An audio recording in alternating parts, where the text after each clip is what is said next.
Now the weekly special English program, American Stories. Long ago, in a very olden time, there lived a powerful king. Some of his ideas were progressive, but others caused people to suffer. One of the king's ideas was a public arena as an agent of poetic justice. Crime was punished or innocence was decided by the result of chance. When a person was accused of a crime, his future would be judged in the public arena. All the people would gather in this building. The king sat high up on his ceremonial chair. He gave a sign. A door under him opened. The accused person stepped out into the arena. Directly opposite the king were two doors. They were side by side, exactly alike. The person on trial had to walk directly to these doors and open one of them. He could open whichever door he pleased. If the accused man opened one door, out came a hungry tiger, the fiercest in the land.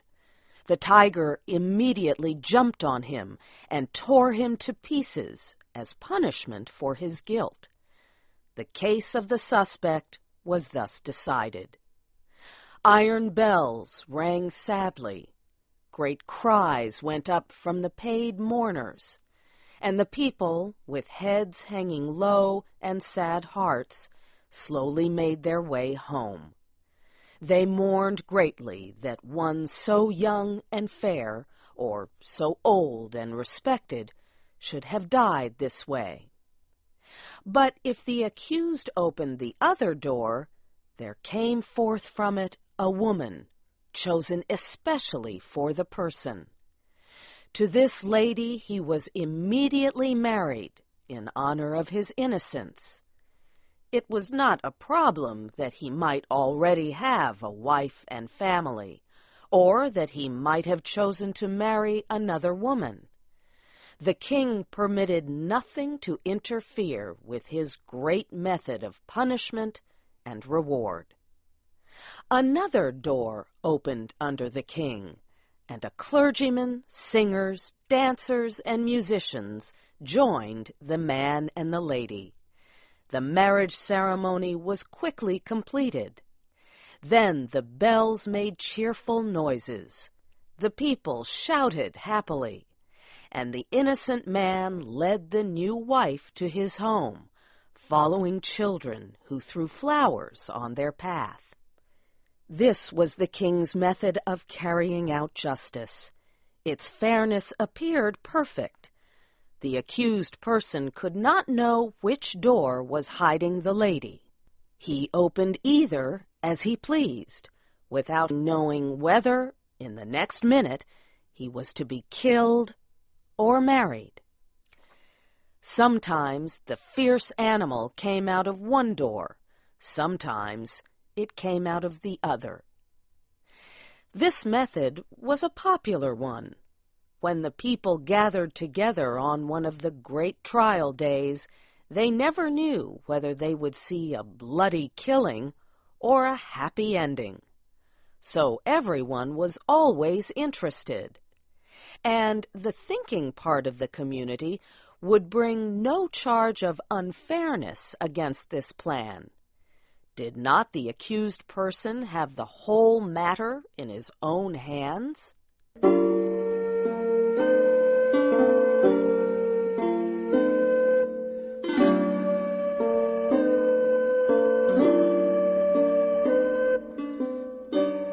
The king had a beautiful daughter, who was like him in many ways.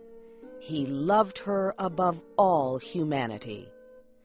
The princess secretly loved a young man who was the best-looking and bravest in the land. But he was a commoner, not part of an important family. One day, the king discovered the relationship between his daughter and the young man. The man was immediately put in prison. A day was set for his trial in the king's public arena. This, of course, was an especially important event. Never before had a common subject been brave enough to love the daughter of the king. The king knew that the young man would be punished, even if he opened the right door, and the king would take pleasure in watching the series of events, which would judge whether or not the man had done wrong in loving the princess.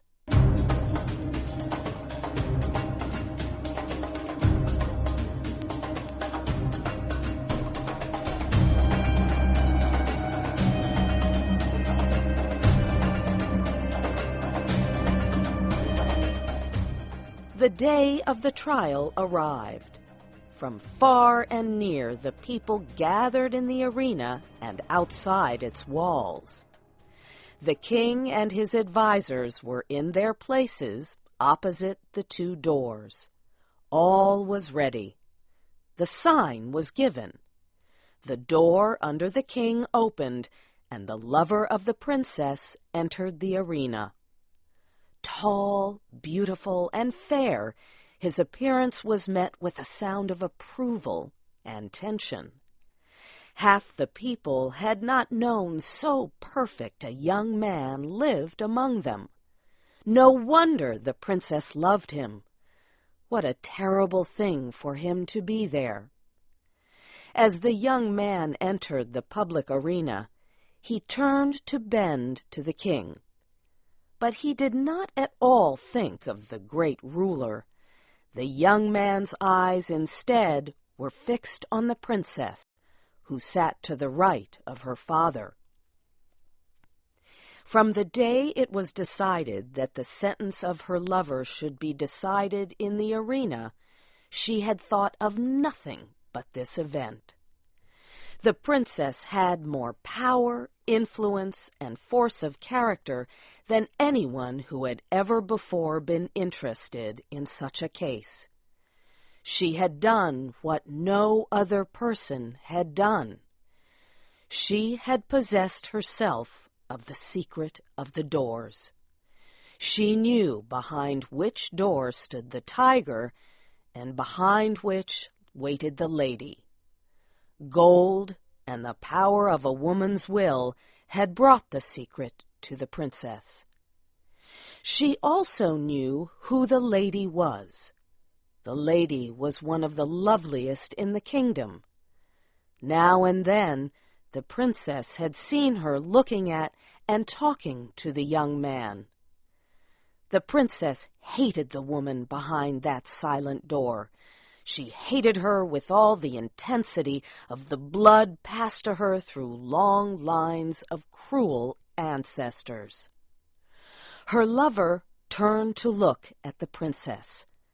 His eye met hers as she sat there, paler and whiter than anyone in the large ocean of tense faces around her. He saw that she knew behind which door waited the tiger and behind which stood the lady. He had expected her to know it. The only hope for the young man was based on the success of the princess in discovering this mystery. When he looked at her, he saw that she had been successful, as he knew she would succeed. Then his quick and tense look asked the question, "Which?" It was as clear to her as if he shouted it from where he stood. There was not time to be lost. The princess raised her hand and made a short, quick movement toward the right. No one but her lover saw it. Every eye but his was fixed on the man in the arena. He turned, and with a firm and quick step, he walked across the empty space. Every heart stopped beating. Every breath was held. Every eye was fixed upon that man. He went to the door on the right and opened it. Now, the point of the story is this. Did the tiger come out of that door, or did the lady? The more we think about this question, the harder it is to answer. It involves a study of the human heart. Think of it not as if the decision of the question depended upon yourself, but as if it depended upon that hot-blooded princess, her soul at a white heat under the fires of sadness and jealousy. She had lost him, but who should have him? How often in her waking hours and in her dreams had she started in wild terror and covered her face with her hands. She thought of her lover opening the door on the other side of which waited the sharp teeth of the tiger. But how much oftener had she seen him open the other door?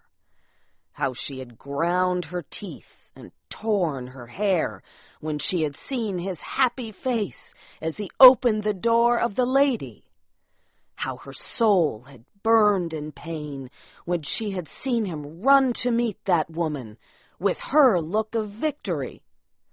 When she had seen the two of them get married, and when she had seen them walk away together upon their path of flowers, followed by the happy shouts of the crowd, in which her one sad cry was lost. Would it not be better for him to die quickly and go to wait for her in that blessed place of the future? And yet, that tiger, those cries, that blood! Her decision had been shown quickly, but it had been made after days and nights of thought. She had known she would be asked, and she had decided what she would answer, and she had moved her hand to the right. The question of her decision is one not to be lightly considered, and it is not for me to set myself up as the one person able to answer it. And so I leave it with all of you. Which came out of the open door, the lady or the tiger?